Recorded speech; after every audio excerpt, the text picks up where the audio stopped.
Hello and welcome back to English Today. This is the second DVD of the beginner level, and in this DVD you will see 3 more episodes of our story, That's Life. And then in our special TV programs there will be a debate about low-cost airlines and an interview with a sports expert about football training. Then, in the grammar section, we will study the simple present, frequency adverbs, some and any, there is, there are, and also making suggestions. Now remember, if you have problems understanding anything, use the subtitles. Okay, so enjoy studying and have fun.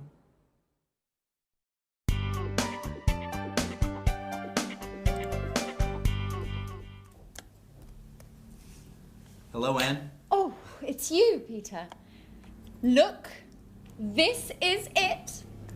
Look at what? My office. Here, near my bed. Oh, I see. By the way, where are the office supplies? The computer supplies are in that cupboard over there. The folders, pencils, pens, etc. are here in this cupboard. And I also have 2 chairs. Oh, good. Are these for everyone? No, they are not. Don't touch anything, please. Okay, so you say you have all of the office supplies. No, not really. There isn't a fax machine. There aren't all the programs I need on my computer. And I guess you have an answering machine. Is it useful? I don't need an answering machine. I answer the telephone myself. Okay, you're right. This office is nice. And if you need a fax machine, I have one in my apartment. Oh, thank you. Wait a minute. Something is missing. Where's the coffee machine? All offices have a coffee machine. I'm afraid there isn't one here. There's a staff kitchen on the other side of the house. In the kitchen. We can have some coffee there. Good idea.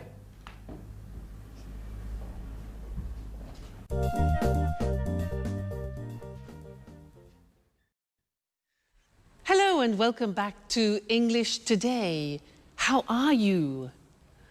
Now, in that last episode of That's Life, did you notice that Anne described her office? And the most important thing for Peter was what? The coffee machine. Strange. Now, I want to look at the language that Anne used. She used there is a and there are some. Let me explain that to you. Now, if you have a single object, for example, like a glass, then we say there is a glass on the table, or there is a hat on the table, or there is a computer on the table. Okay? Now that changes when we have more than one object. Like these pens, for example. We say there are some pens on the table. Okay? There are some pens on the table. And therefore, in this example here, books, there are some books on the table. There are some CDs on the table. So you see how it changes. Now, let's go and look at that on the screen. You can see it written. So we said with singular objects, we say there is. The examples are there's a computer in Anne's office. There isn't a fax machine. That's the negative. There isn't a fax machine. There's a table in the studio, and there isn't a coffee machine, which Peter can't believe. Now look at the plural form. We say there are some office supplies in the office, and there are some pens and pencils, okay? And we also use that for the exact number of plural objects. So, for example, there are 2 chairs in Anne's office, and there are 4 pictures, for example, in her studio. All right, so that's an introduction to there is and there are some. Now, in the next lesson, we're going to look at the difference between some and any, which is very important. So listen out for that in the next episode and then come back here and we'll work on it. All right, see you later. Bye. Do you want milk with your coffee? There's a bottle in the back of the fridge. I prefer it without milk, but with some sugar. Oh, I'm afraid there isn't any sugar. Well, that's okay. Black coffee is good too. Do you have any of those great cookies? Oh, yes. There are some cookies over here.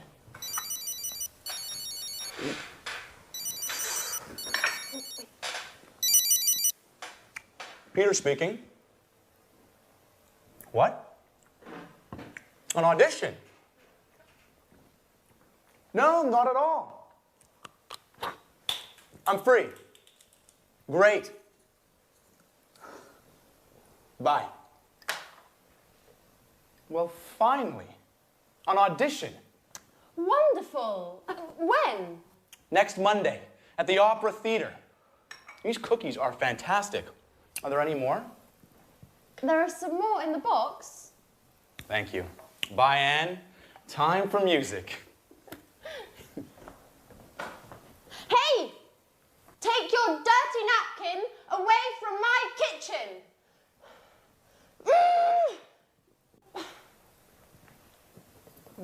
It's nice to have you as my new office neighbour.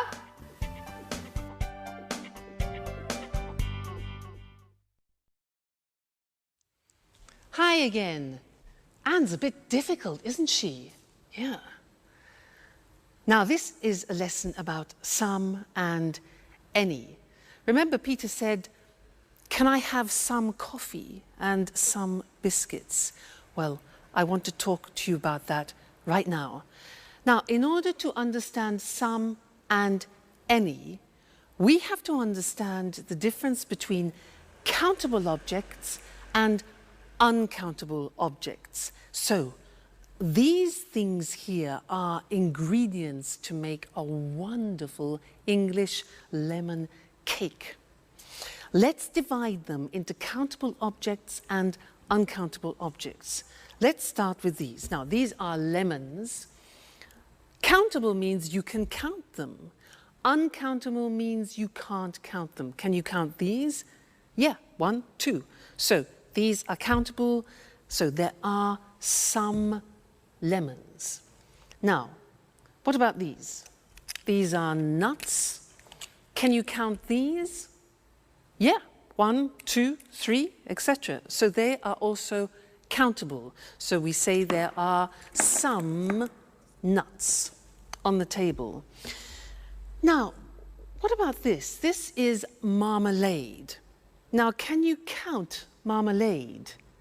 Well, you can count the container, but not the marmalade inside. So this is uncountable, and we say in English, there is some marmalade. It's a singular verb. So we put it here, it's uncountable. Okay? Now, let's look at this. What's this? This is salt. Salt. Now, is this countable or uncountable for you?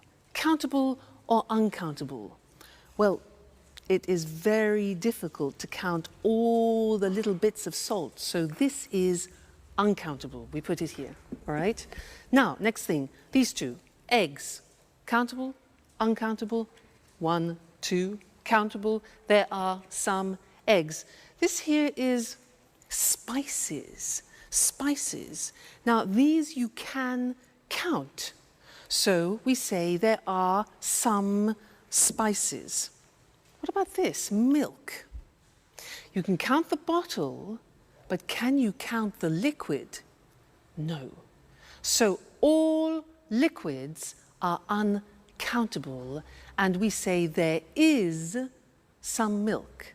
there is some milk. So singular verb. Put that there. Now, what have we got here? Butter, butter. Can we count that? Well, we can count a packet, yes, but the butter inside? Exactly, no, we can't count butter. So there is some butter, we put it here. Good. Now, what else have we got? Flour. You know, flour we use to make pizza, to make cakes. Is that countable? Exactly, it's not countable. It's like salt, like sugar, like coffee. So we put this here, uncountable. And the last thing, this. What's this? Water. Is water countable? No, it's not. So water goes with the uncountable. There is some water. It's quite difficult, hey? Let's look at the screen to see that written, all right? And we will do a general summary. So we said countable objects in the plural. In the positive form, we say there are some lemons on the table. There are some CDs on the table. There are some eggs on the table. So that's countable. Now the negative is there aren't any, we use any, there aren't any cigarettes on the table. There aren't any biscuits, important, any for the negative. There aren't any magazines, for example, all right? Now, questions. Here again, we use the word any. We use any in the negative and any in the questions. So, are there any glasses on the table? Are there any books on the table? Are there any pens? All right, so some in the positive, any in the negative, and the question form. Good. Now, let's move on to uncountable objects. These ones here. The examples are, there is, singular verb, some sugar on the table. There is some flour on the table. There is some water on the table. Okay? Negative, again, we use any. We say there isn't any bread on the table. There isn't any wine, a liquid, on the table. There isn't any chocolate on the table, all right? Questions, again, with the singular verb and any. Is there any money on the table? Is there any pasta? Unfortunately not.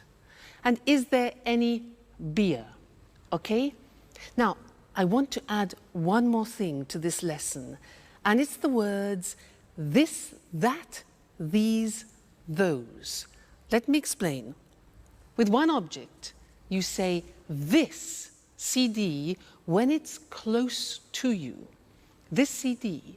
But when it's distant from you, far away, you say that CD, this, that. All right? We hear this very often. Let me take two, plural. Now we say these CDs. When they're far from you, we say those CDs. Okay? So these, those, one, this, that. Let's see that on the screen. So this book, plural, these books when they're close to you, and that chair, for example, and those chairs when they're distant from you. That's a big lesson, hey? There's a lot to remember. So we have some and any, countable and uncountable, this, that, these, those. Whew! You have a lot to do at home to study there. Anyway, no problem, because you're great students. So we'll meet again in the studio very soon for some more English. Take care. Bye for now.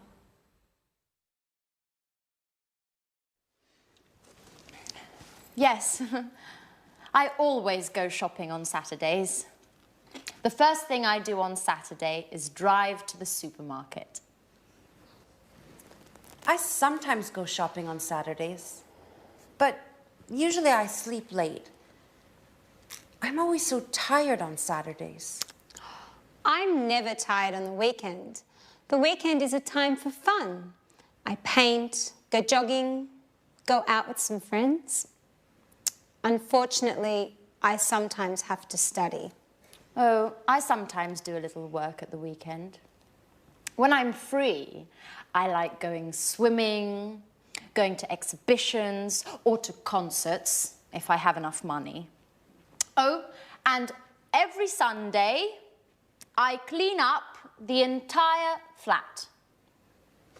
And in the evening, I watch TV. Oh, I never watch TV. It's boring. Peter and I like going to the cinema at the weekend.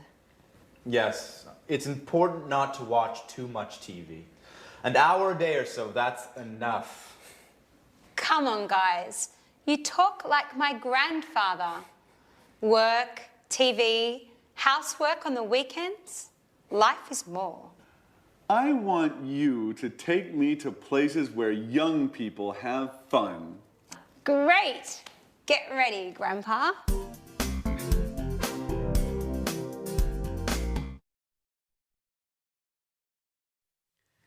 Hello and welcome back again to English Today, your live English language program.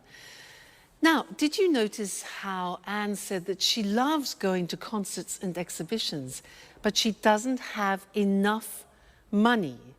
Now, this word enough, it's written E-N-O-U-G-H. The pronunciation is enough. What does it mean? Let me show you. I have a ticket here for a concert, okay? This is 45 euro. 45 euro. Now, I have 40 euro here. 40 euro, 45 euro for the ticket. It isn't enough. It means it's less, it's not sufficient. It isn't enough. No ticket, no concert. So, happens. Like Anne, poor Anne, not enough money. Now, another example, you ask me, can I have a glass of water? And I say, sure. So, here you are. You say, what? Excuse me, it's not enough. Not enough, it's not sufficient. Oh, I say, okay, fine. So, glass of water, here we go. And you say, oh, it's too much. Too much. Now, that is the opposite. When something is in excess, it's too much. Let's go back to the ticket. For example, imagine that the theatre ticket has a discount. Now it only costs 30 euro. 30 euro. I've got 40 euro, which is too much. In excess, too much. But that's great. That's not a problem. That's great. I can go to the concert. Okay? So that's enough, too much. Now, one more word. It's a small word.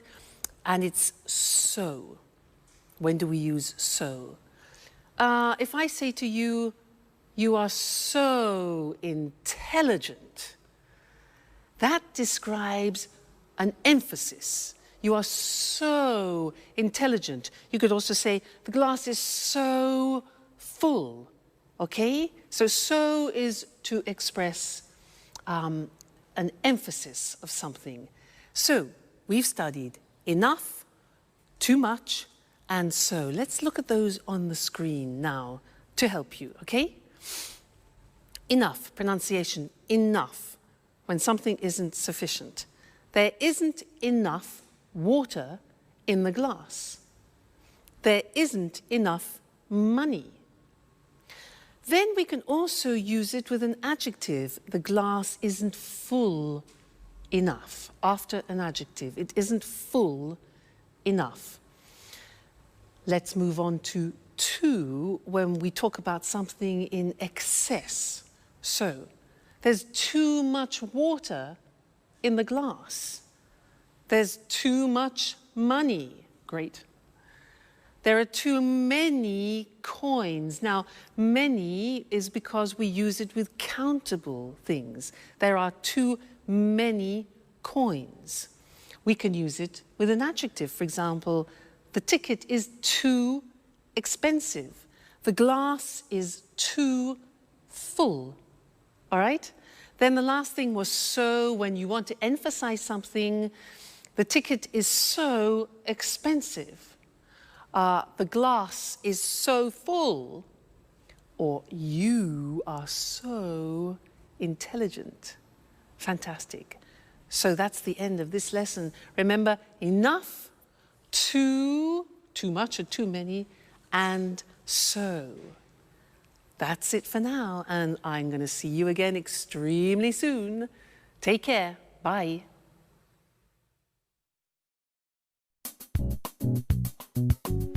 Work is so hard, guys. I wake up at 6:30 every day, have breakfast, and take the train to work. Every day. I know. I get up at 7, but I have a friend at work who usually gets up at 6. Why? That's too early. It takes him an hour to drive to work. Wow, that's a long drive. Yes. But he lives in the country. I think he's lucky. Every weekend he can go for walks in the woods, not in traffic jams. I guess that's pretty nice. He lives in the countryside, but works in the city. A pretty nice combination. What about you, Sharon? What time do you wake up? I usually get up at about 9 o'clock, but I live in the city. It's easy to get to work. Yes, but you get home very late. Often 6:30 or 7. You know, I sometimes have 5 or 6 groups of tourists a day. You work too much, my dear. And you sing too much, Peter.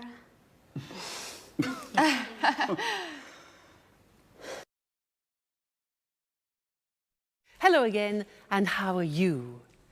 Now, from that last conversation, we learned that Sharon works too much and Peter sings too much. How about you? Do you work too much? What time do you get up in the morning? 6:45? 7 o'clock? 7:15? 7:30? Well, I'm going to describe my typical day, and I'm going to use the simple present to do that. All right? Well, first, I wake up at 6:45, but I don't get up. I listen to the radio and I listen to the news. Then after I slowly get up, that's difficult, and I take a shower. I take a shower. I get dressed, and then I go for a walk with Suki. Then we have breakfast together. She has dog biscuits, and I have toast, marmalade, and butter.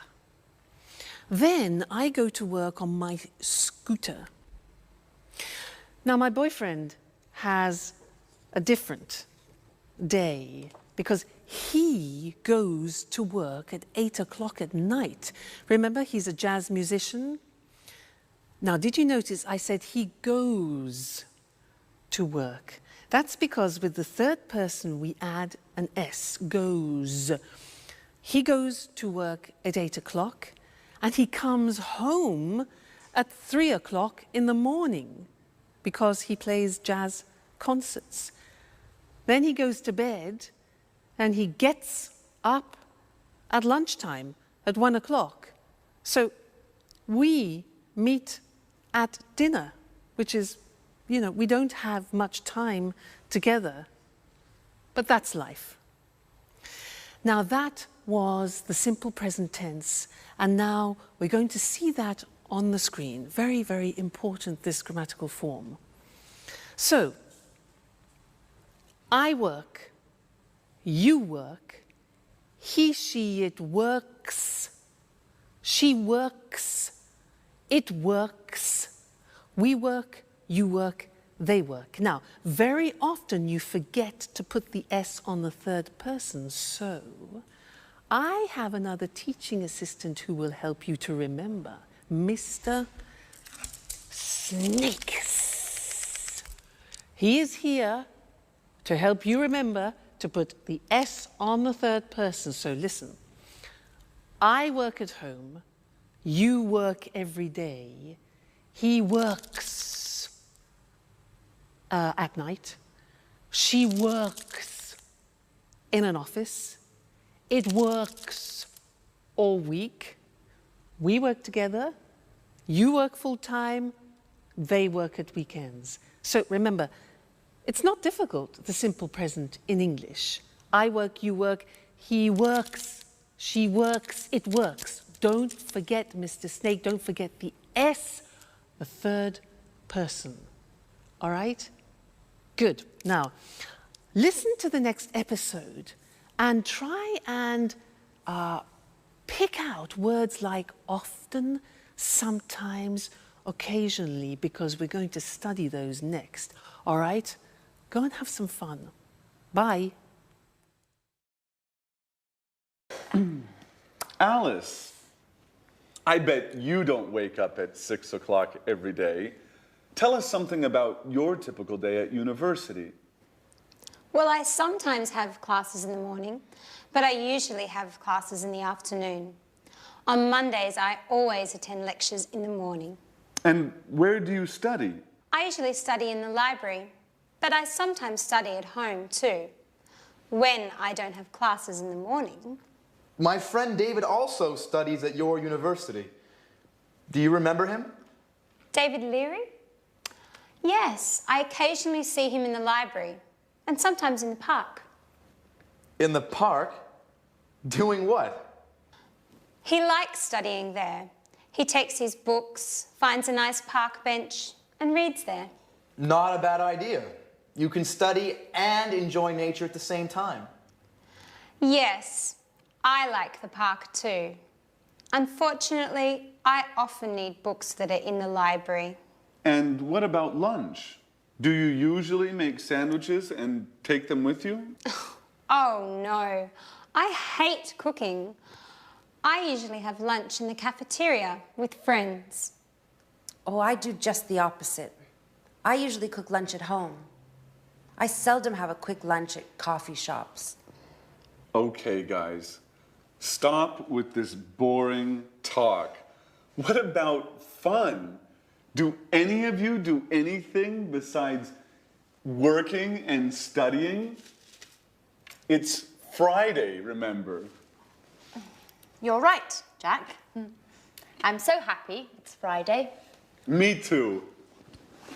It's weekend time. Time for shopping.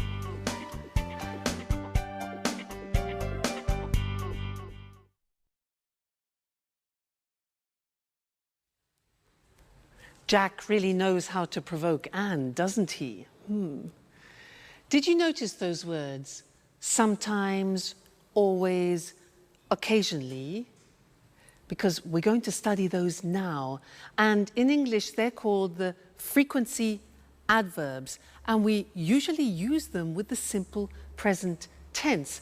And they describe how many times you do actions, frequency adverbs. Now, to help me introduce them, I have another teaching assistant. This is, ta-da, Mr. Dinosaur. Mr. Dinosaur is here to help you with the frequency adverbs. Dinosaur, D-I-N-O-S-A-U-R. Now, let's see at the screen how Mr. Dinosaur is going to help you. Well, look at the screen. Now, we're talking about adverbs of frequency, things which describe how often you do something, like habitual actions. Dinosaur. Look at the screen. We have D-I-N-O-S-A-U-R. Now, these letters represent a frequency adverb. Let's see if you can find them. What do you think O is? When you do something a lot. Yeah, often. O is often. What about N? When you do. N is never. Good. N is never. What about A? Something that you do a lot. A is always. Good. What about S? S is sometimes. Very good, sometimes. Now, U is for usually.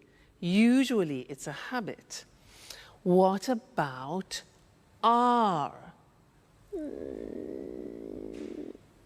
R stands for rarely. That's difficult to pronounce. Rarely. And the last one, look at the top. We've got D. Monday, Tuesday, Wednesday, Thursday, Friday, Saturday, Sunday is, a bit strange this, every day. All right, so those are the main frequency adverbs. Every day, never, often, sometimes, always, usually, rarely. You notice sometimes is also the same as occasionally, and rarely, another way to say rarely is seldom. Okay, now, the important thing about Mr. Dinosaur and the frequency adverbs is where to put them in the sentence. Now, look at the examples. We put them in front of the main verb. So, I never go out. You always arrive late. He usually gets up at 7. She rarely plays tennis. It often rains in England. We sometimes watch TV. You occasionally drink wine. And the last one is different. Every day they drive to work. Usually every day we put at the beginning. But the others are always before the main verb and after the subject. Now, one problem. There is an exception to the rule, which is typical of the English language. And what is the exception? The exception is the verb to be. The verb to be is always an exception in English. Let's see how that works. Look at the example. He isn't often late. We're sometimes in a hurry. You see the position. The position of the frequency adverb is after the verb to be, not before. And that's the rule. So he isn't often late. We're sometimes in a hurry. They're never at home. And I'm always tired. So those are the frequency adverbs, very important, and we use them to describe our habitual actions. Now, in the next episode of That's Life, listen for this word, enough. Enough. It's a very strange word, because we're going to talk about that in the next lesson here in the studio. So, go and see That's Life. Bye.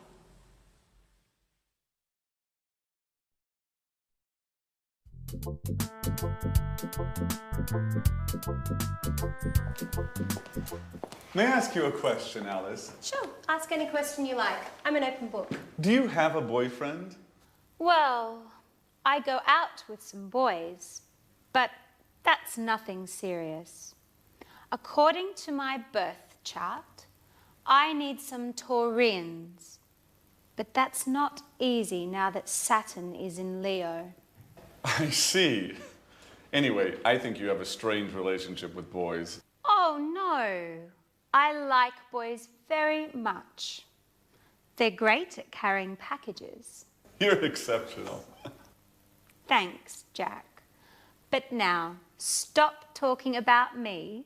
Let's talk about you. What do you think of me? No, really. I'm curious. What do you do at work? Oh, nothing special. You know Speedmaster, the sporting goods factory. Yeah, sure. They produce wonderful running shoes. What department do you work in? I'm a sales manager. Last month they gave me a promotion, and now I am responsible for Southern Europe. That's why I moved here. Wow, that's really interesting. You must be very good at work. What exactly do you do? Oh, basically I look for new clients and keep them informed about new product lines and take care of their requests. What kind of requests do they have? Oh, they often ask questions about new models and prices. What do you do if they want a discount? Well, basically, I don't get mad. I listen to them and then I tell them no. Well, seriously speaking, it depends. Each client is different. If they're important, I try to make an agreement with them. Hi, Anne. Hi, Sharon. Where's Peter? Oh, Peter's preparing his audition. Well, tell Peter I wish him good luck. Do you really care?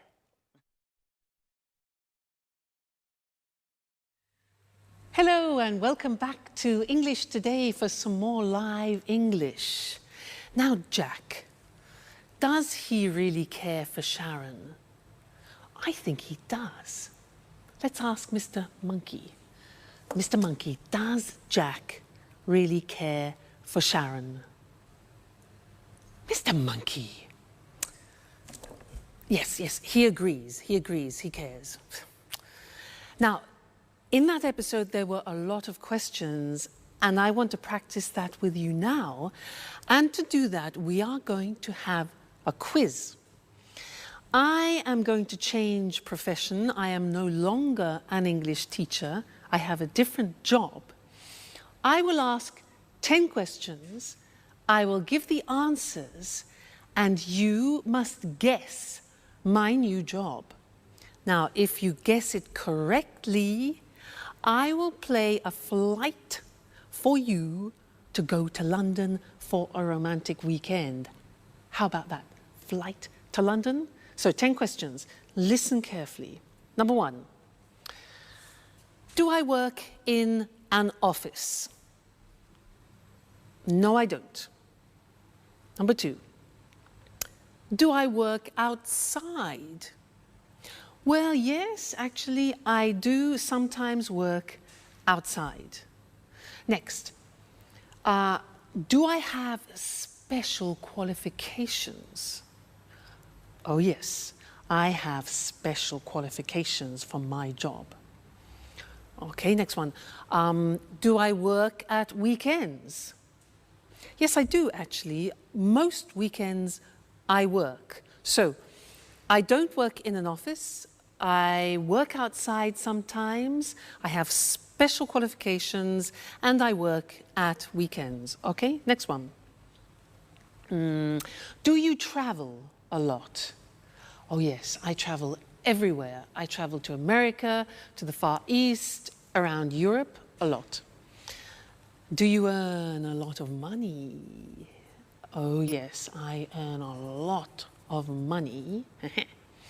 Next question. Do you use your hands when you work? Yes, I do. I use my hands and I also use my feet. Very important. Next one.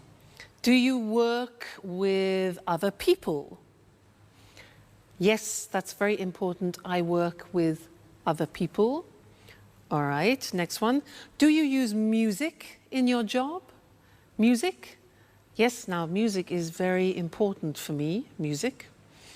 And the last question, do you wear special clothes? Well, yes. For my job, I have special clothes, I have special shoes, particular shoes, and I do my hair in a special way. So, I use my hands and my feet. I work with other people, I use music, I earn a lot of money, I wear special clothes, and I travel a lot. So what's my job? No. Nope. Nope. It's difficult. Shall I tell you? I'm a prima ballerina. I won, you lost. No London, no flight to London. Next time, there'll be another quiz. All right, good. So let's look at the grammar that we've just used for asking questions, okay? Now, we have the question form with the question word like when, the auxiliary, do, I, the subject, and then arrive, which is the verb. So, when do I arrive? Okay, that's a typical question in the simple present. Look at the next one.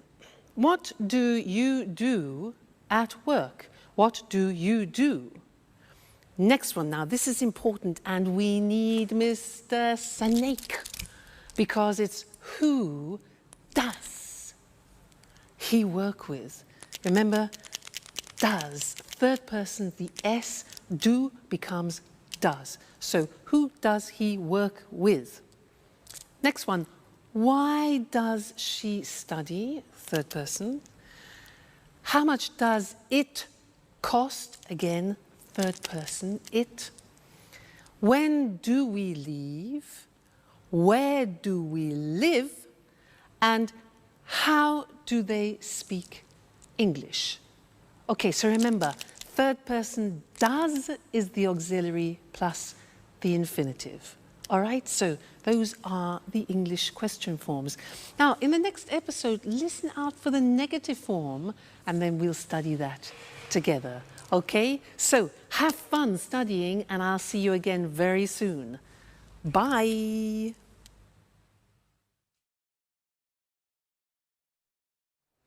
Oh, girls, we're talking about jobs. Tell me about your job, Sharon. What do you do at the moment? That's an interesting question. Really? Why do you say that? Well, you know I have a degree in archaeology, but now I'm doing something quite different. Do you have a part-time job? No, unfortunately, it's a full-time job. I work for a travel agency. Oh, what do you do? I give tours around the city. I bring tourists to monuments and museums and other interesting places. Oh, that's nice. Could I have you as a tour guide for one day? I'm sorry. I only work with groups, usually with Japanese people. Oh, well, I'm a black belt in karate. Very funny, but it's not enough. It's too bad. Anne, stop cleaning for a moment. Sit down and tell me about your job. Okay. I work in a publishing company. Oh, so you work with famous writers? Not exactly. I don't work with the writers. I just read their proofs and correct them before printing. By the way, do you know Paul Taylor? He works with you, right? Yes, but we don't work in the same department. He works in the advertising department. But we are good friends. Every weekend we play tennis together. Play tennis? I'm jealous. Do you play tennis too?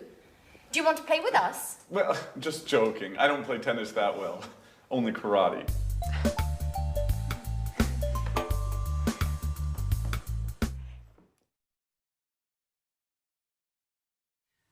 Jack, I don't play tennis very well. I only do karate. He doesn't play tennis very well. It's easy. Men. Now, anyway, it was a good example of the negative of the simple present tense. I don't play tennis very well.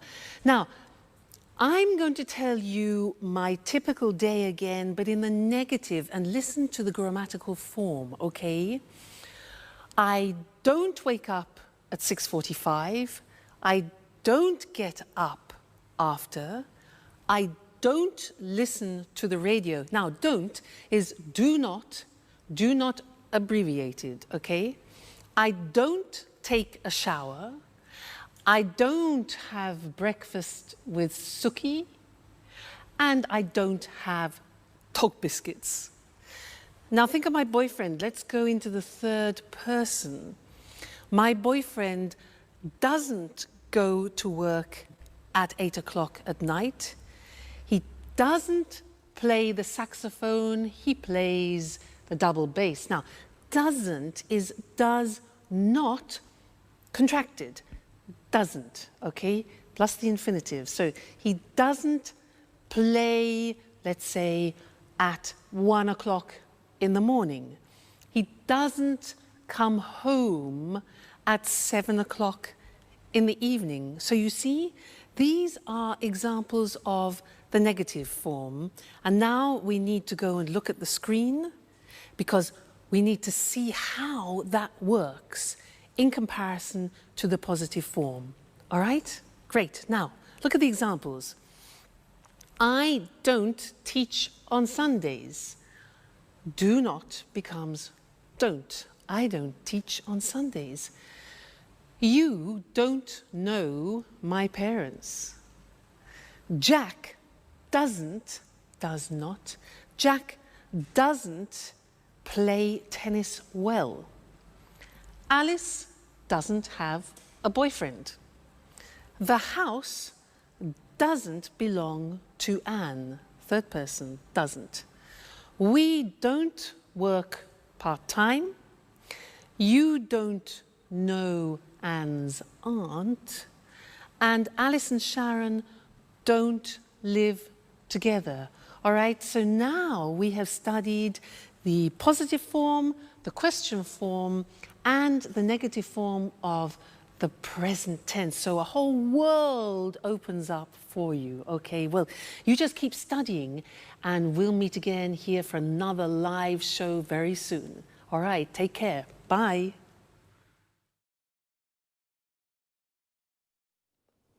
Good evening from Eric Brown. Welcome to another edition of Let's Talk. With me here in the studio are Marie and Tom. Hello, Marie. Hello, Tom. Hello, Eric. Well, today, let's talk. Let's talk about what, Marie? Low-cost airlines. Very interesting. You're right, Eric. You know, there are 90 low-cost airlines in Europe today. Really? So many? Yes, that's right. 90. Lots of people fly with low-cost airlines. Of course. It's very cheap to fly with these airlines. It's not always cheap, Marie. It's cheap to fly midweek on Tuesday, Wednesday or Thursday, but it's not cheap to fly at weekends on Saturday or Sunday. But are the planes safe? Yes, the planes are usually new, so they are safe. That's good. It's important to fly in safe planes. And what about the tickets? Is it easy to find them? Yes, it's very easy. I usually buy my tickets online with my credit card. Well, I travel a lot. Really? You're a real expert on low-cost airlines, Marie, aren't you? Yes, I am. My boyfriend lives in Berlin. Oh, and how often do you visit him? I go to see him twice a month. Oh, I see, I see. And are the flights on time? Yes, they're usually on time. I leave work at 5:30 in the afternoon and arrive at the airport at 6. Perfect for the check-in. That's very convenient. You're lucky, Marie. Usually, low-cost flights leave from airports a long way from the city. What time's your flight? At 7 o'clock. You're really lucky, Marie.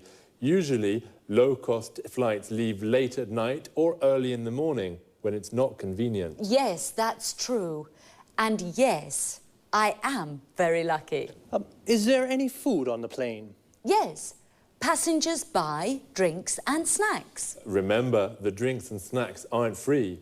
You have to pay even for a glass of water. That's true, but it doesn't matter. I arrive in Berlin at 8:30, just in time for a pizza with my boyfriend at Bella Napoli. A very good pizzeria, the best one in Berlin. Oh, that's great, but for us, it's time to say goodbye. Okay, low-cost airlines. Today, there are many low-cost airlines throughout Europe. They are very easy to use, and they are cheap.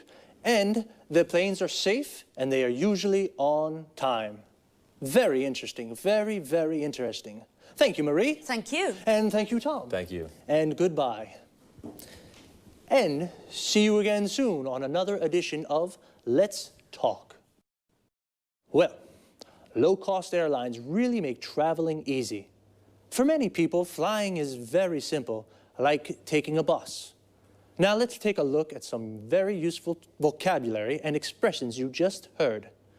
The check-in is the place where you show your passport and leave your luggage.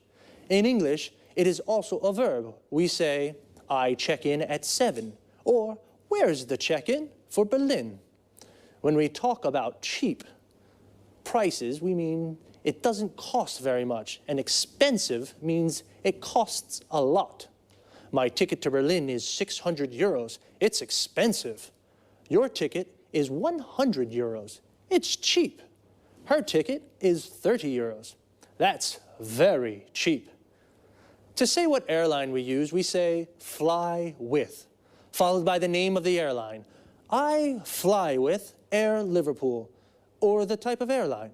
I fly with low-cost airlines. And what about when you want to ask if the plane is late? We can say, are the flights on time? If the flight is at 7 and it goes at 7, it is on time. But if the flight is at 7 and it goes at 10, it's late. Marie said, I buy my tickets online. This means she uses the internet to buy her ticket. What other things can you do online? Here are some examples. I reserve hotel rooms online. I don't call the hotel on the phone to reserve a room. I use the internet. I check my bank account online. I use the internet to see how much money I have in my account. I pay my bills online. I use the internet to pay the electricity bill, the water bill, the gas bill. Wow, we can really do a lot of things online. Okay, just 2 more things before we say goodbye. The first is frequency. When we say how often we do something, I asked Marie, how often do you visit him? And she said twice a month. Twice a month means 2 times in a month. Once a month means 1 time in a month. But when we do something more than 2 times, we say 3 times a month, 4 times a month, etc. Even if we change the period of time, the structure of frequency remains the same. For example, we can say once a day, twice a week. But remember, we say 3 times a year, 4 times a week. One last thing. Notice the preposition after arrive. When we arrive in a place like a station, airport, shop, we say, I arrive at the airport at 6. But when we arrive in a city or country, we say, I arrive in Berlin at 8:30. So, we say, I arrive at the station, I arrive at the airport, but I arrive in London or I arrive in Madrid. That's about it for now. Take care and see you soon. Good afternoon to everyone. Welcome to Sports Special, the program dedicated to all sports and all sports fans. I'm Eric Brown. In the studio with me is John Forbes, our sports expert. Well, John, what are you talking about this afternoon? Football. Great, my favorite sport. It's not only your favorite sport, Eric. Millions of people love football. Of course. It's a fantastic game, the best in the world. Well, maybe, but remember, Eric, football isn't only about fame, success, and money. Oh, a lot of money. Professional footballers earn millions of euros. That's true, but football is also about hard work, fitness training, stretching, and jogging almost every day. Really? How often do professional players train? They go jogging every day at 8 in the morning, and then they work out in the gym. Ah, so much exercise. And that's not all. Really? What do you mean? Well, they also practice football 3 or 4 times a week with the team. And where do they train? They usually do fitness training at the football ground. First they do stretching, then they practice shooting. Is the coach with them during the training? Yes, of course. The coach is very important for the team. He shows the players good techniques for passing, dribbling and heading. And he decides who plays in the matches. How many matches are there in a football championship? 30, more or less. You know, football championships take place in the winter, usually from September until June. And when do they play matches? At weekends, but the big clubs also play during the week for the European Cups. Oh, championships, European Cups, training. Footballers are very busy. Yes, they are. The only time they rest is in the summer. Well, holidays only in the summer, but what about fun? For example, can the players have a beer after a match? Of course, Eric, especially if they win. A beer is a perfect way to celebrate a victory. Well, a footballer's training routine is very hard, but it is very rewarding too. Okay, thanks to our expert, John Forbes. And goodbye to all football fans and sports lovers. See you again soon for a new edition of Sports Special.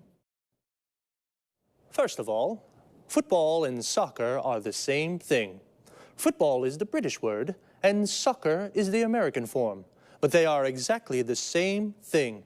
So, let's take a look at some of the vocabulary we use to talk about football.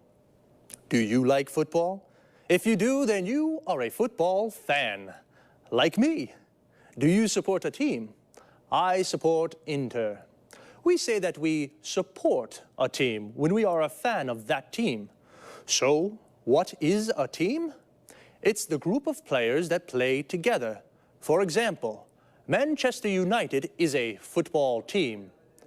A person who plays football as a job is called a professional footballer or a professional football player. Footballer and football player are the same thing. A football player is a footballer. And every team has a coach. A coach is the person who prepares the team. He teaches techniques and how to play well. So, 11 football players make a team, and when two teams play against each other, they play a match. But as John told us, footballers don't only play matches, they do a lot of training. Training is all the exercises they do to prepare for matches. We can say, footballers do training, or footballers train. Training is the noun, and train is the verb. And what do they do when they train? John said a few. They work out in the gym. They do stretching. They go jogging. And they practice football skills. John also mentions some of the skills or techniques that footballers practice. Passing, which means to pass or kick the ball to another player. Dribbling, which means to move the ball forward with the ball. Shooting, which means to shoot or kick the ball into the goal. And heading, which means to hit the ball with your head. It's a lot of hard work. I think they definitely deserve a beer when they win. Well, that's all from me for now. Take it easy. See you next time.